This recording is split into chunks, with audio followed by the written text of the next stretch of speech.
quelques-uns parmi nous abandonneront la foi pour s'attacher à quoi? À des doctrines des démons. L'apôtre Paul dit par l'hypocrisie des faux docteurs. Donc l'influence vient des ministres de Satan, qui fait que ceux qui étaient sur le droit chemin, ceux qui étaient sur la saine doctrine, qui prêchaient des enseignements qui peuvent sauver des vies, ils ont laissé tous ces enseignements. Ils commencent à nous prêcher quoi? L'équilibre. Ils commencent à nous prêcher quoi? Ah, vous ne mangez pas bien. Ils commencent à nous prêcher quoi? Ah, sur les mariages. Ils commencent à nous prêcher quoi? Des choses qui n'ont rien à voir avec le salut de nos âmes. Ce sont tous ces gens-là que vous voyez sur la toile, sur les réseaux sociaux, qui prêchent mariage matin, midi, soir, qui ne prêchent que sur les choses de la terre. Ils fixent les regards des enfants de Dieu sur les choses de la terre.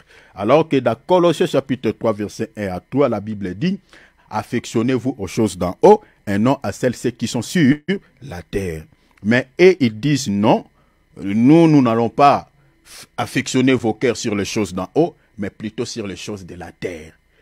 Or, la Bible dit quoi dans Philippiens chapitre 3, 18 à 19? La Bible dit, ces gens-là qui ne pensent qu'aux choses de la terre sont ennemis de la croix de Christ. C'est-à-dire, l'œuvre que Jésus a accomplie à la croix pour pouvoir sauver des vies, et ils sont contre ce travail-là.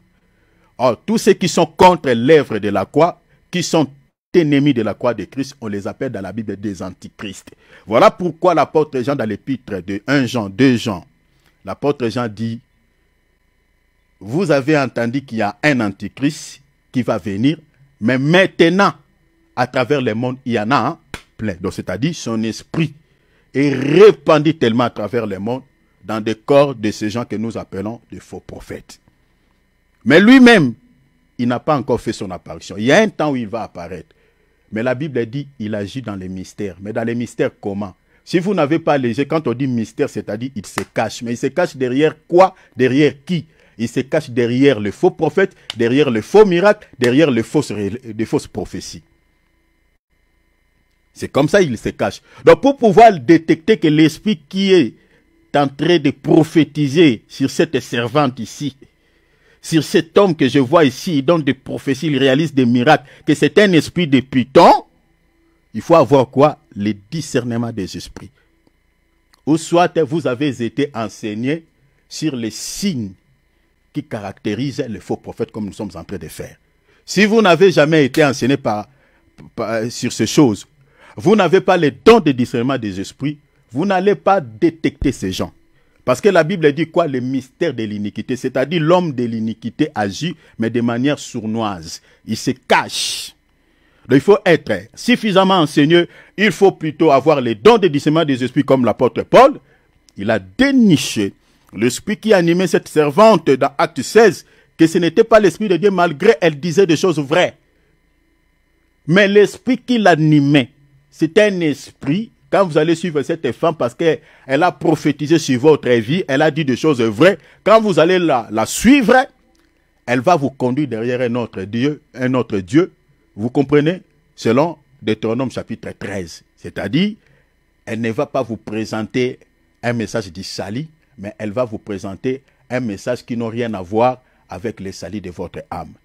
Elle va vous présenter un autre Dieu, c'est-à-dire peut-être le Dieu maman ou le Dieu du ventre. C'est-à-dire un enseignement qui est battu sur le social, sur le matu-vie, sur les choses de ce monde, qui sont représentées dans la Bible comme aussi toute une divinité.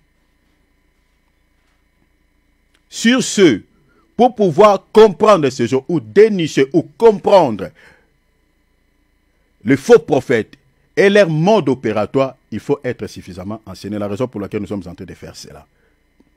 Mais il faut aussi que vous ayez, si vous vous inquiétez beaucoup pour votre salut éternel, parce que j'avais dit et je continue à le réitérer, nous ne sommes pas des éternels. Oh, chers enfants de Dieu, nous ne sommes pas des éternels.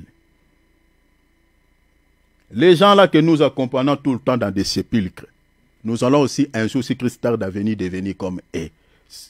Ce n'est pas quelque chose à avoir peur. D'ailleurs, ceux qui sont sauvés, ils souhaitent même partir quitter ce monde parce qu'avec tous ces problèmes que nous avons, la haine, la jalousie, tous ces soucis que nous avons, ça dégoûte de fois ce monde. Ça dégoûte. Les vrais enfants de Dieu n'aiment pas ce monde. Ceux qui aiment ce monde, ce sont ceux qui sont charnels, ceux qui sont païens. comme moi là, vraiment, tout ce qui est dans moi, ça me dégoûte. Ça me dégoûte totalement. Je ne dis pas que, voilà, je vais partir avant. Je ne dis pas ça, mais on voit ce qui se passe dans ce monde. En tout cas, s'il y a parmi des gens qui peuvent dire au Seigneur, viens nous chercher, moi je suis parmi ces gens. Même demain, même aujourd'hui. Parce que je suis prêt. Ceux qui aiment ce monde et les choses de ce monde, c'est ceux qui sont païens, ceux qui sont charnels.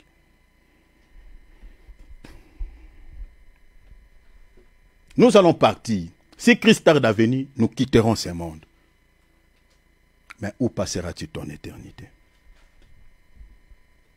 Au sein de Père Abraham, dans l'éternité ou en enfer? Enlève dans votre esprit que tu es spécial aux yeux de Dieu. Tu n'es pas spécial.